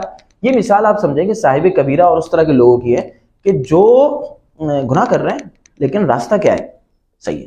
اس مثال سے ہمیں یہ سمجھ میں آتا ہے کہ دیکھیں زیادہ غلطی پہ کون ہے، زیادہ مسئلہ کس کے ساتھ ہے، زیادہ ناکام کون ہے؟ جس نے غلط راستہ لے لیا وہ زیادہ ناکام ہے، یا جو جس کے سامنے جو ہے وہ غلبہ شہوت ہے، غلط راستہ والا. اس لیے کہ جو شہوت سے مغلوب ہو رہا ہے، راستہ صحیح پکڑا ہوا ہے اس نے، وہ گھنٹے کے بجائے 2 گھنٹے میں پہنچ جائے گا، پہنچ تو جائے گا. لیکن جس نے راستہ الٹا لے لیا ہے وہ کہیں اور نکل جائے گا. اس لیے یہ بات بہت اہم ہے کہ پہلے ہمارے یہاں جو کوشش تھی نا وہ یہ پورے فلسفہ ہے کہ انسان کی عمر کے اسٹیج ہوتے ہیں نا، بچپن ہوتا ہے اس میں کھیل کود زیادہ سمجھ میں آتا ہے، پھر تھوڑا وقت گزرتا ہے تو انسان میں شہوت زیادہ، اس کو لڑکیاں یہ سب چیزیں سمجھ میں زیادہ آتی ہیں. اچھا مختلف لوگوں کو کور کرنے کے لیے مختلف طریقے ہوتے ہیں. چھوٹے بچے ہیں، اب اس کو لڑکی یا اس طرح میں لگائیں گے تو اس کو نہیں سمجھ میں آئے گا. 7-8 سال کو اس کو کھیل کود کہ یار آپ کو جو ہے نا فلاں گھمانے لے جائیں گے، یہ لے جائیں گے، آپ کو فلانا جو ہے وہ کھلونا دیں گے، بچے کو بات سمجھ میں آ جائے گی. اچھا 14-15 سے اوپر جا رہا ہے 25 تک، یہ ہے کہ وہ اس کا دماغ ہی جو ہے وہ شرمگاہ میں ہوتا ہے اس زمانے کے اندر، اس کو جو ہے وہ شہوت کی چیزیں سمجھ میں آتی ہیں، یعنی وہ اس کا دماغ ان چیزوں سے نکل نہیں پاتا. 25 کے بعد یہ میں ویسے کوئی ایسی تحدید نہیں ہے کوئی، میں ایک مثال کے طور پہ کہہ رہا ہوں، اس سے آگے پیچھے آپ کر لیں. بعض لوگوں کو ذمہ داریاں پہلے پڑ جاتی ہیں، بعض کو 25 کے بعد پڑتی ہیں. جب ذمہ داریاں پڑتی ہیں نا تو وہ کھیل کود بھی بھول جاتا ہے اور یہ شہوت وغیرہ بھی پیچھے رہ جاتی ہے. جتنی زیادہ ذمہ داری پڑیں گی اب وہ معاش پہ آ جاتا ہے، پھر پیسہ اس بندے کو مطلب کور کرنے کے لیے پیسہ جو ہے وہ، اور پھر ایک وقت گزر جاتا ہے تو پھر حب جا جو ہے وہ، ہمارے یہاں تو پہلے یہ کہتے تھے کہ 40 کے بعد جو ہے وہ سلسلہ آتا ہے، لیکن اب تو صورتحال یہ ہے کہ سوشل میڈیا اس کی وجہ سے 15-16 سال کا بھی بچہ ہوتا ہے، اس کی کوشش یہ ہوتی ہے کہ میں کیا ہو جاؤں، مشہور ہو جاؤں. بہرحال یہ کوئی ایسی تحدید نہیں ہے، لیکن یہ 4 جو ہے وہ مختلف اسٹیپس ہے. تو اس طرح سے بندہ مغلوب ہوتا ہے، دین سے دور ہوتا ہے. لیکن یہ بندہ پھر نہ پھر کبھی نہ کبھی رمضان آئے گا، اوقات آئیں گے، کوئی مصیبت آئے گی، اللہ کی طرف توجہ ہو جائے گی. لہذا آپ کو یہ بات ہمیں معلوم ہونی چاہیے کہ آج جو کام ہو رہا ہے نا، وہ کام اس بات پہ ہو رہا ہے کہ راستہ بدلوا دیا جائے، منہج بدل دیا جائے. دیکھیں اہدینا الصراط المستقیم، وہی منہج کی بات ہے نا، راستہ. لہذا اب جیسے 10 پہلے کھڑے ہوئے تھے رکشے والے، بائکے والے، وہ بتا رہے تھے، اب 2-4 بندے ان لوگوں نے اپنے کھڑے کیے کہ وہ لوگوں کو کیا ہے وہ بتائیں نہیں، یہ والا جا رہا ہے، یہ ابھی اس طرح ہو گیا، اور یہ مستقل تعداد کیا ہو رہی ہے، بڑھ رہی ہے. اچھا پہلے یہ تھا کہ پینٹ شرٹ پہن کے اگر کھڑے ہوئے نا، یہ پینٹ شرٹ سے مراد یہ کہ وہ ایک بندہ ہے جو بڑا سوٹڈ بوٹڈ تھا، دوسرا جو ہے وہ پان گٹکا کھا رہا ہے، رکشہ چلا رہا ہے. آپ کہیں گے یار رکشے والا جو ہے نا اس کو زیادہ پتا ہوگا. اب جو ہے وہ رکشے والے کھڑے کر دیے. اب مولویوں کو ہی کھڑا یہ گیا ہے وہ اسی لباس میں ہو، اس لیے کہ اس لباس میں ہوگا نا، جیسے رکشے والے ہی کھڑا ہوا ہوگا نا تو وہ کہے گا کہ یار یہ بھی رکشے والے ہیں، یہ بھی رکشے والے ہیں، یہ دونوں جو ہے وہ یہاں پر کام کرتے ہیں، یہ دونوں بائکیا والے ہیں. تو بائکیا والا ہی کھڑا ہوگا تو اس کی بات کا، ایک عام بندہ کھڑا ہوا ہوگا نا تو اس کی بات کو اس انداز سے کیا ہے نہیں لیا جائے گا. تو غلطی منہج پہ جو ہے وہ بڑا کام جو ہے وہ کیا جا رہا ہے. لہٰذا صراط مستقیم کی ہدایت جو ہے وہ بار بار کی گئی ہے. تو ابھی گفتگو ہم یہیں رکھتے ہیں، انشاءاللہ عشاء کی نماز کے بعد جو ہے وہ مزید جو چیزیں رہ گئی ہیں ان کو دیکھیں گے. وآخر دعوانا الحمدللہ رب العالمین. اور حضرت جو ہے علم الکلام جدید خاص طور پر نانوی صاحب رحمۃ اللہ علیہ اسی طرح اس پر کام بھی کیا رہے ہیں، اور یہ ان مقبولہ مباحث کو بہت آسان مثالوں کے ذریعے سمجھا رہے ہیں. بہت قیمتی چیزیں. عشاء کے بعد تشریف